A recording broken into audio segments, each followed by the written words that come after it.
Recently Indian government और India post ने यह डिसाइड किया है कि जितने भी इनबाउंड पार्सल या फिर कुरियर जो यूएसए को जाते हैं उस पर रोक लगा दी जाएगी। अब ऐसा इसलिए हो रहा है क्योंकि ट्रंप सरकार ने एक एग्जीक्यूटिव ऑर्डर पास किया है जिसके तहत उन्होंने कुछ कस्टम रूल में चेंज किए हैं। पहले क्या होता था कि जितने भी पार्सल जाते थे अप टू $800 तक उस पर कोई कस्टम ड्यूटी नहीं लगती थी।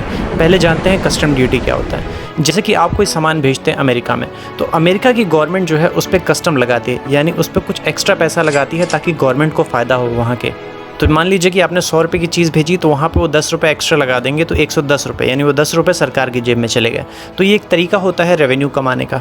तो अब जो नियम बदले गए हैं उसके तहत जितने भी सामान आप भेजते हैं, पहले था कि $800 तक अगर आप कोई भी चीज़ भेजते हैं तो वो कस्टम फ्री था, लेकिन अब ये नियम बदल के $100 हो गया है। यानी अप टू $100 अगर आप कोई चीज़ भेजते हैं तो उस पर कोई कस्टम नहीं है, लेकिन अगर आप उससे ऊपर की चीज़ भेजेंगे तो उस पर अब कस्टम ड्यूटी लगेगी। लेकिन प्रॉब्लम और कन्फ्यूजन यहाँ पे है कि अमेरिका ने एग्जीक्यूटिव ऑर्डर तो साइन कर दिया है, लेकिन उन्होंने बताया नहीं है कि कौन सी कंपनी, कौन सा वेंडर या फिर who will be responsible to collect that custom. तो यहाँ पे कन्फ्यूजन आ रहा है। इसीलिए इंडिया पोस्ट ने ये डिसीजन लिया है कि जितने भी पार्सल और कुरियर जाने थे अमेरिका को, उस पर रोक लगा दी गई है।